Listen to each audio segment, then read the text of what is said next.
जी।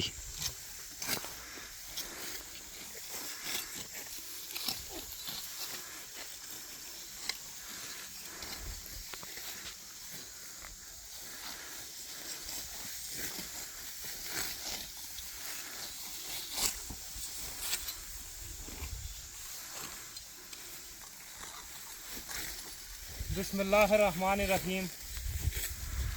चीज़ों पर जब तक पर्दा पड़ा रहता है तो फिर वो पर्दे में ही रहती हैं, लेकिन जब किसी चीज़ से पर्दा उठ जाए तो फिर सारे निज़ाम को ही नंगा होने में कितना वक्त लगता है। ये माजी करीब में हमने बांग्लादेश में भी देखा, नेपाल में भी देखा, इंडोनेशिया में भी देखा, दीगर जगहों पे भी। और ये दुनिया की तारीख भरी पड़ी है इस तरह की चीज़ों से। बस ताबीरू या उलिल अबसार वाले चाहिए। और एक और जो फितरत का उसूल है कि दीवार की एक ईंट जहाँ से गिरती है दूसरी ईंट भी वहाँ से ही गिरती है, और फिर जब दूसरी ईंट गिर जाए तो फिर तीसरी, चौथी, और फिर वो दीवार कायम नहीं रह सकती, क्योंकि फिर ईंटें गिरना शुरू हो जाती हैं। ये कानून साज असम्बली है जो आज़ाद कश्मीर की।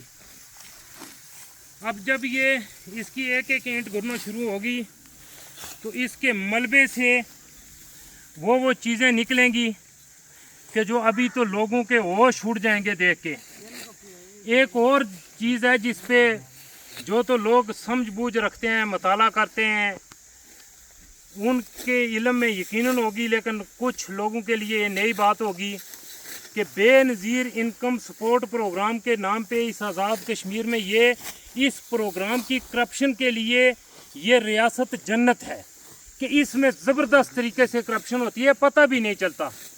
अगर इस मेरी बात पे ना किसी को ज़रा सा भी थोड़ा सा भी समझ आ जाए ना तो ये करें कि बेनज़ीर इनकम सपोर्ट प्रोग्राम के जो एहलकार हैं वो ये करें, चूँकि इसमें कोई मसला तो है नहीं है, ना ही इसमें वो जो आप बोलते हैं आयन कानून, ये आयन और कानून बना है फयाज के लिए और मेरे लिए। और भाई अगर इस आयन और कानून के तहत ऐसा करें कि कल से ही बेनज़ीर इनकम सपोर्ट प्रोग्राम के गुज़श्ता 2 साल, 5 साल, 1 साल के जो बेनिफिशरी हैं, उससे इस्तेफ़ादा करने वाले हैं, उन सब को कर नाम डाल दें हैं सोशल मीडिया पे, ऑनलाइन कर दें उनको, तो पता चल जाएगा। और ये वज़ीर आज़म साहब मौसूफ कह भी चुके हैं कई दफ़ा। वज़ीर आज़म साहब ने खुद अपनी तकरीरों में एतराफ़ किया है कि यहाँ अरबों की करप्शन हो रही है, ज़कात की फंड्स के साथ करप्शन हो रही है, बेनज़ीर इनकम सपोर्ट प्रोग्राम के।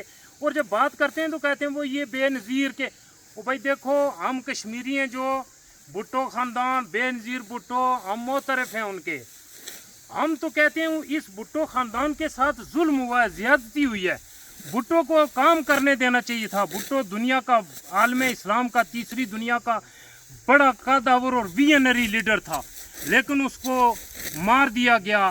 फिर उसके बेटे को मार दिया गया, और जब उसके बेटे को मारा तो उस अस्पताल में लेके गए कि जहाँ ऑक्सीजन भी नहीं था। यानी ये कश्मीरियों की इसमें कोई गलती है या ख़यानत है। फिर बीबी बेनज़ीर को जो जिस बेदर्दी के साथ उसको कत्ल कर दिया गया और उसका पोस्टमार्टम भी नहीं होने दिया गया। ये वो बातें ये छोड़ें, ये आयन और कानून बस बस फयाज के लिए, मेरे लिए और राशिद के लिए है बस। बाकी कोई आयन कानून कहाँ होते हैं इन बड़ों के लिए। तो मैं हम भुट्टो ख़ानदान के साथ और उनकी कुर्बानियों के हम मोतरफ़ हैं, लेकिन उनके साथ भी जुल्म हुआ। यानी भुट्टो को मार दिया गया, कत्ल कर दिया गया, अदालती कत्ल हुआ, और कत्ल के बाद भुट्टो को 45 साल के बाद इंसाफ मिला और बड़ी मुबारकबादियाँ हुई। ये हम ऐसा निज़ाम नहीं चाहते ना, ऐसा निज़ाम यहाँ हम कश्मीरी इस मजाज के लोग नहीं हैं। तो मैं बात कर रहा था बेनज़ीर इनकम सपोर्ट प्रोग्राम की करप्शन के हवाले से। आज़ाद कश्मीर इस करप्शन के लिए एक आसान हदफ है।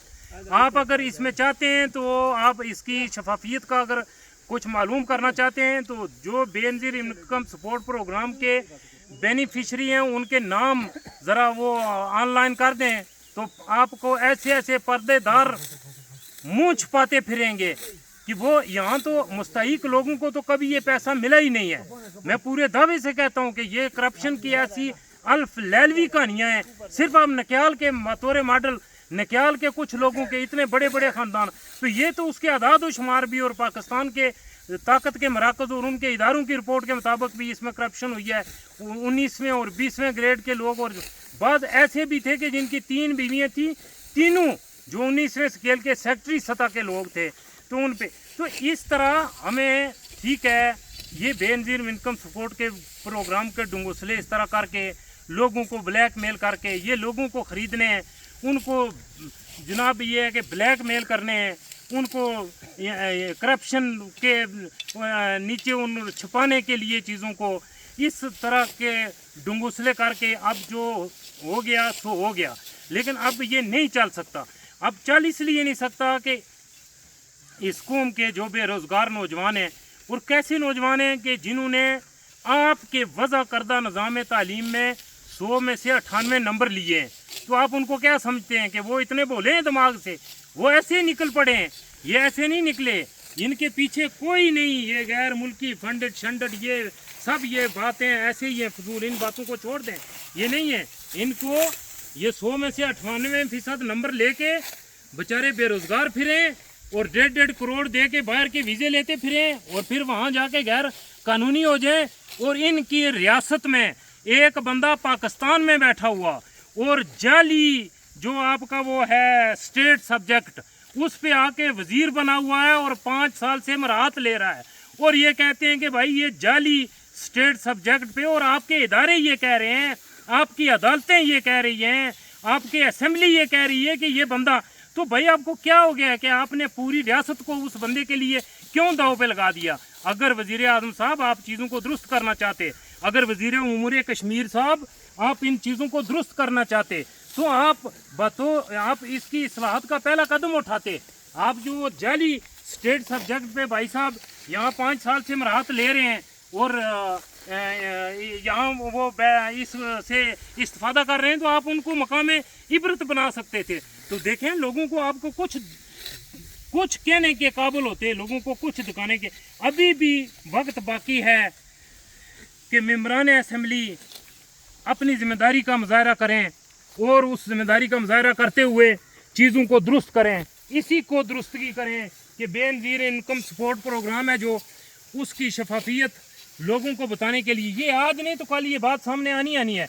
लोगों को बताने के लिए उसको ऑनलाइन कर दें, ज़रा किसी एक हल्के का कर दें, किसी एक यूनियन कौंसिल का कर दें, बतौर मॉडल मेरी यूनियन कौंसिल तुरकुंडी मथरानी का कर दें। ये कल ही ऑनलाइन कर दें तो पर्दा ऐसा उठेगा कि मैं कहता हूँ कि हलचल मच जाएगी पूरी रियासत में ही। आप बतौर मॉडल एक यूनियन कौंसिल, मेरी यूनियन कौंसिल से शुरू करें, क्योंकि मैं लोगों को ज़ाती तौर पे जानता हूँ जो उससे इस्तेफादा करते हैं, और वो इतने बड़े शुरफा और इतने बड़े अमीर कबीर ख़ानदानों के लोग हैं कि बस ये जब पर्दा उठ गया तो किसी को के पास फिर कुछ बचेगा नहीं। तो ये इस तरीके की वो जो चीज़ें थी अब ये चल गई हैं, जितना अर्सा चल गई हैं अब नहीं चल सकती। अब जब इन चीज़ों से एक एक करके ये ईंटें घुरना शुरू होंगी तो इसके मलबे से कुछ अजीब व गरीब किस्म का के चीज़ें बरामद होंगी। वमा तौफीक इल्ला बिल्लाह।